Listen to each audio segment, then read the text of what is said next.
Yo, what's going on, guys? Today I'm going to be going over the MLB slate on DraftKings for Wednesday, August the 14th. Now, in this video, I'm going to cover the early slate for Wednesday. We do have a big early slate, 9 games. We're going to start off with this. I will have a video later tonight going up. I'll go over the night slate. We'll cover DraftKings and Yahoo for that. I believe there's a 6-game night slate. So if you're planning to play the night slate, make sure you check that video out. But for this video, we're going to cover the early, talk about DraftKings pricing, start off with pitching. We'll look at the top of the pitcher-player pool, work our way down. I'll be sure to hit on all the options that I like for this early slate. Then we'll look at 3 specific hitters I really like. We'll talk about some stacks that I'll be going to. And then towards the end of the video, for those of you that are interested in some BVP, I will cover that at the end of the video. But before we do get started, guys, I would appreciate it if you would drop a like on the video. And if you are new to the channel, make sure you click that subscribe button down below so that way you don't miss out on any of my new videos. I would really appreciate it if you would subscribe. But starting off at the top, Shane Bieber, our most expensive option on the early slate. He is $11K on DraftKings, very expensive, and in a pretty tough matchup against the Red Sox. Bieber is not going to be a guy I go to today, just not the best matchup. Boston has a really good offense. They don't strike out much. Bieber has faced them once this year and did struggle, only getting 10 DraftKings points. Went 5 innings, allowed 8 hits, gave up 6 runs, 6 Ks. Just doesn't feel like the best spot for Shane Bieber. This guy's very talented. He has the upside to go out there and get like 8-9 strikeouts even in a tough matchup. But on a slate where we do have other options, we have Strasburg, we have Trevor Bauer. I just don't feel like I need to pay for Bieber. I would much rather go to a guy like Strasburg. I do like him here at home against the Reds. Out of the top 3 guys, Bieber, Strasburg, and Bauer, Strasburg is by far my favorite, and I would say he's in the best matchup of the 3. Facing the Reds here, this is a Reds team that does have some strikeouts in its lineup. It is a pretty hot lineup. They've been hitting the ball very well lately. Artides Aquino has been like incredibly hot. He's got like 8 home runs through his first 12 games in the majors. So he's definitely a concern, but he will still strike out. You can get some strikeouts from Senzel. You can get some strikeouts from Peraza. Trevor Bauer's is in the National League now, so he's going to have to hit, and he will strike out as well. There's 4 or 5 guys here that do have a pretty high K rate. Winker doesn't K much. Votto doesn't K much. Suarez, he will strike out versus right-handed pitching more than lefties, and then an elite pitcher like Strasburg can get Suarez to K. Van Meter doesn't strike out much, but other guys you can get Ks from. We know how talented Strasburg is, how much upside this guy has. Pretty much any time he steps on the mound, he can go out there for 7-8 innings, get you 10-plus strikeouts. We've seen in tough matchups this year, Strasburg's been able to perform well. Like when he had to face the Dodgers, he had a really good game, 33 DraftKings points. Had to face Arizona on the road, and he did struggle in that matchup. His last matchup against the Mets, he wasn't that great, giving up 3 runs through 7 innings, only 18 DK points. I think this is a good spot for Strasburg. I expect 20-plus DK points. I think he can get there. Very likely he's the highest scoring pitcher on the slate. Definitely going to be my highest projected pitcher. But then for SP2, there's a lot of ways you can go. Looking at the guys below the 10K guys like Miley, Reed Foley, Gibson, Allard, I don't have much interest in any of these guys. They're just not at a price tag I really want to pay for them. Like Wade Miley's matchup against the White Sox is very favorable, but Wade Miley is also 9,400. That just feels like a bit of an overpay today when you can get Bauer for 800 more, you can get Strasburg for 1,200 more. I just don't feel like I need to go to Miley. Reed Foley's not a guy I want to pay nearly 9K for. Gibson against the Brewers is in a tough matchup. Allard against a pretty good Blue Jays team versus left-handed pitching. Plus, Allard's not really a guy I want to pay nearly 8 or over 8K for. Robbie Ray having to pitch in Coors Field. Gio Gonzalez in a tough spot against the Twins. Dylan Bundy in a tough spot against the Yankees. Once you get past Bundy, though, then there's starting to become some value plays I do like. So Cal Quantrill at home against the Rays. In Petco, I don't think it's the worst play at 7,300. Jay Happ has been terrible this year, but he does have a pretty favorable matchup against the Orioles, and he's also very cheap at 7,100. He's another guy you could look to for value. My favorite value pitcher is Homer Bailey. I like this spot a lot for Homer Bailey. Pitching against the Giants in Oracle Park, the most pitcher-friendly park. Very favorable matchup and very favorable ballpark to pitch in here for Bailey. Pretty low total for the Giants as well, just a 4.4 implied run total. I think this game is very appealing for pitchers. I think Tyler Beede as a value at 5,600 is definitely in play if you want to go to him. But I do prefer Bailey. Bailey's not the greatest pitcher, but he can give you a little bit of upside here, especially in this matchup with the Giants. We've seen in good spots this year, Bailey can come through. He's struggled at times when he's been in the tough spots, like had to pitch on the road against the Cubs, not a favorable matchup. Had to pitch on the road against the Astros, not a great matchup either.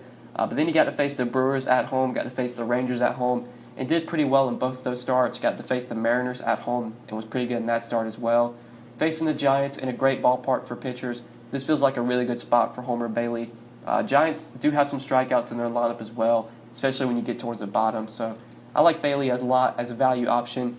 But there are other guys under him you could go to, like Jalen Beeks at 6,700 against the Padres could be an option. I did mention Tyler Beede as a value, only 5,600.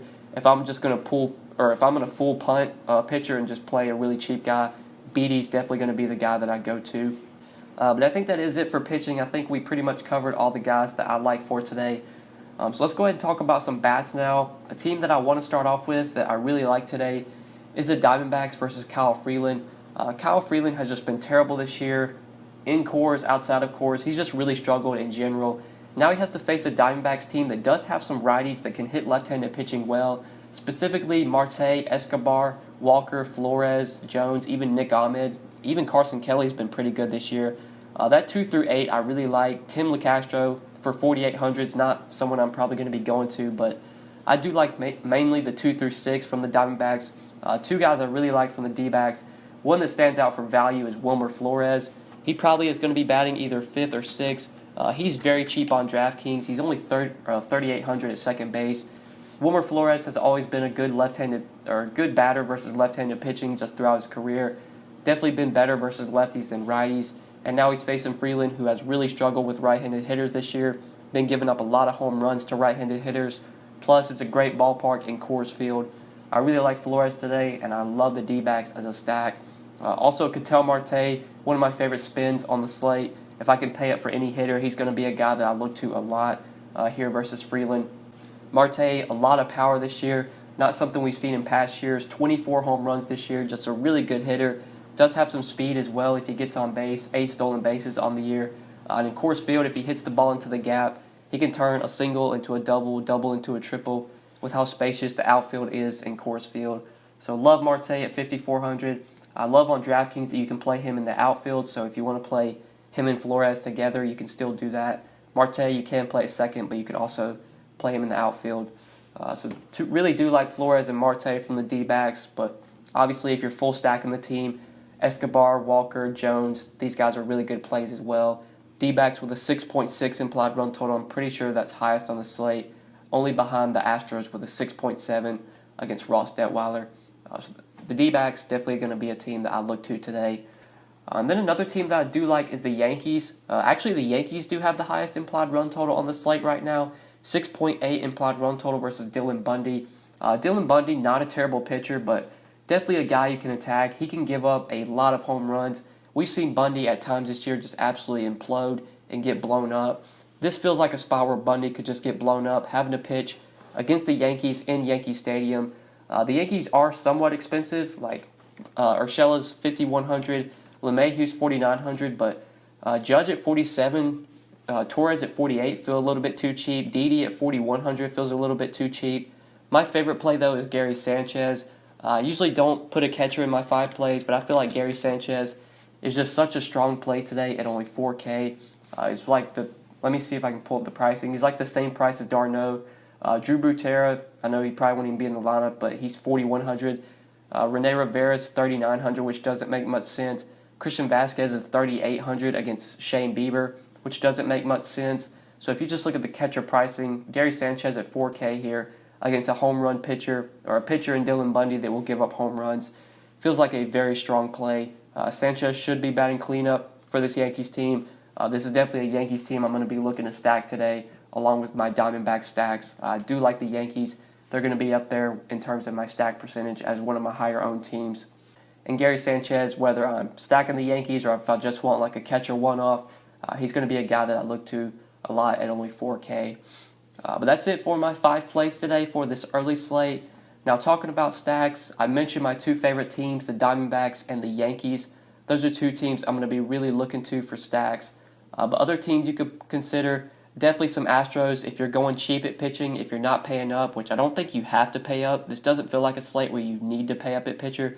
I do like Strasburg, but he doesn't feel like a guy. Like if you fade Strasburg, it doesn't feel like someone you're gonna lose if you fade Strasburg. You could definitely get away with going 2 cheap pitchers and then really spending for bats. So if you're doing that strategy, the Astros definitely need to be on your radar. They're very expensive, but if you pay down at pitching, you could definitely fit them in. 6.7 implied run total against Ross Detweiler.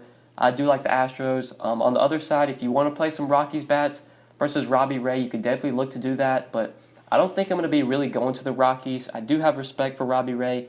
He's a pretty talented pitcher, not usually a guy I look to stack against often. Plus, the Rockies are pretty expensive. Even their lefties are kind of expensive. Murphy at $3,900 is a bit too cheap. Arenado's only $4,700, so that feels like a nice price. Desmond's $3,700, but $4K for Ryan McMahon, just don't feel like I need to go there. $5,200 in a lefty-lefty matchup for Charlie Blackmon. Don't feel like I need to pay that price tag. Really, the only guys that stand out to me from the Rockies in terms of pricing are the 3 through 5 hitters, Arenado, Murphy, and Desmond. I guess if Daza's in the lineup at only $2,800, he could be a great value play, but Daza's really not that good of a hitter. Probably would only consider him if I'm full stacking the Rockies.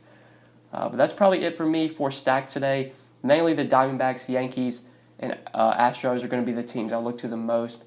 But now let's go ahead and talk about some BVP real quick before we end the video.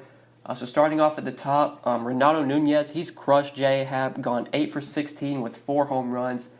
Hendry Alberto, 6 for 10 with a home run.